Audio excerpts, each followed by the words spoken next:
So you buy a ticket to go to a movie. At the time of the show, there is miserable weather such as heavy rain or some other obstacle that makes it really hard or nearly impossible to reach the theater. So what do?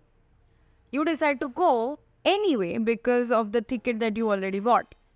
People commit sunk cost fallacy when they continue a behavior or endeavor as a result of previously invested resources, such as time, money, effort. When the costs outweigh the benefits and we still choose to do something because of the commitment that we've made or the effort that we've put in, or it simply has been too long, then we commit the sunk cost fallacy. We continue to invest in something because we don't want to see our already invested resources just getting wasted. What we are essentially doing is that we are making decisions based on past costs instead of future costs and benefits. So, how does it affect our decision making? Sunk cost fallacy is a cognitive bias that can impact not only financial but all areas of our lives, such as career, relationships, education, etc. The impact of loss feels worse than prospect of gain.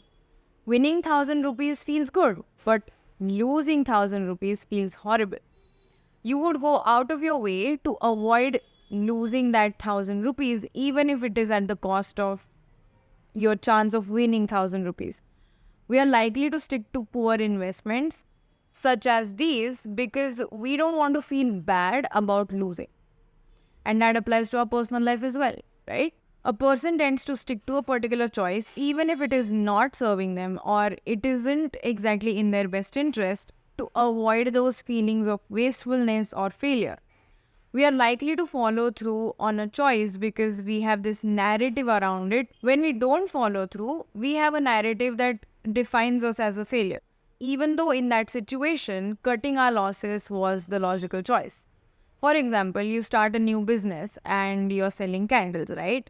But you're not getting the kind of response that is profitable.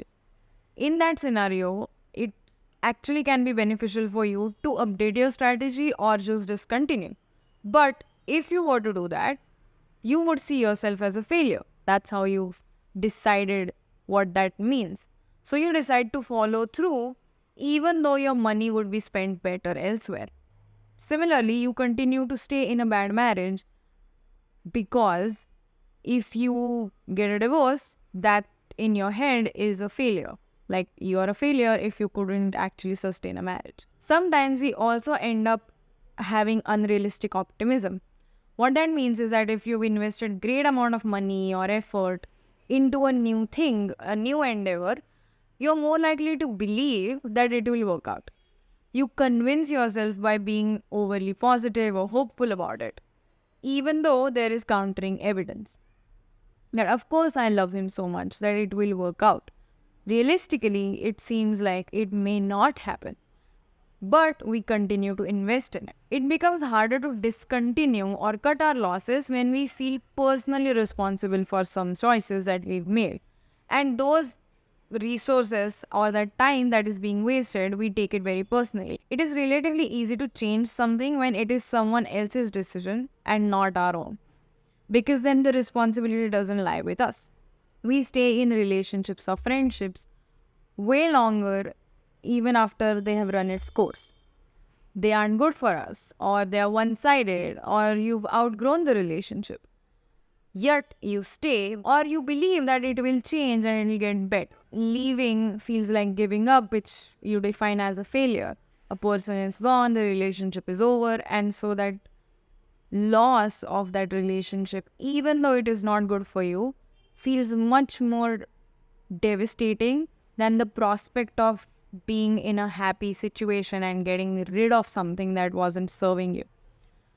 The fact that we've invested all this time, energy, effort into that relationship somehow in our head justifies that we continue to put more energy, effort, and time and even money into it. That is exactly how the sunk cost is at play. Similarly, we continue to do a job or stay on a career path that we may dislike, or our interests lie somewhere else, or we simply aren't good at it. We keep going even though there is a clear idea that we have and a substantial evidence that supports the fact that the particular career path or job is just not good for us. Also, if you're struggling with something, feel free to reach out on the email ID given here. Is it really that bad? How do we avoid it? When we let the sunk cost fallacy influence our decisions, we make bad decisions that actually hurt us. The more you invest, the more committed you are, so you keep pouring more resources into that initial bad decision. Acknowledgement and awareness is the first step. If you're watching so far, I hope you can recognize if you've done this in the past or if you're doing it. Not talking about the video. Now you have a certain understanding of what sunk cost fallacy is and how it plays out and what are the psychological factors that feed into it. So here are some prompts that you can use while making a decision henceforth. These are the questions that you can ask yourself. What am I afraid of losing? How is the fear holding me back? How do I define success and failure in my life that is unique to myself? And how does it play out while making a decision? And not only the failure or success in your career, but how do you define a successful relationship, for example, or what is a failed relationship that is unique to you? What is a realistic probability that I will succeed at my endeavor in the current time? What would my understanding be of this same situation if it was my friend? What advice will I give them? Which fears are coming up for me? Are those rational? Make decisions based on evidence or data points. The sunk cost fallacy defies logic and makes us prone to poor decisions that cost us. Bring the logic back into the equation. Set measurable goals which give you a clear target to aim for and a way to measure its success. This might sound more doable in a professional setting, but you can do it in your personal life as well. First of all, don't devoid yourself of emotions, but don't let your impulses or emotions take the driving seat. Always consider the emotions while also focusing on what is in your control in a particular relationship. Let them inform you, but not actually decide for you. Then, give yourself a deadline and try and evaluate if those healthy changes in a particular relationship are happening or not within that deadline. This is how you can evaluate if the progress is happening.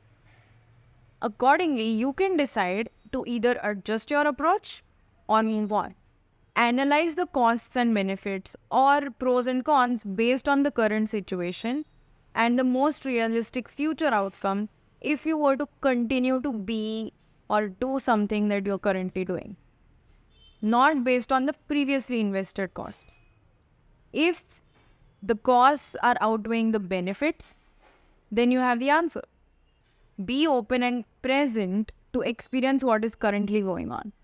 Try to remain as rooted in reality as possible, and that will help you gauge the costs and benefits in the most effective and unbiased way. Then you will be able to make an empowered choice that is in your best interest. Thank you for watching. I really hope this was helpful for you. Don't forget to subscribe, and I'll see you in the next video.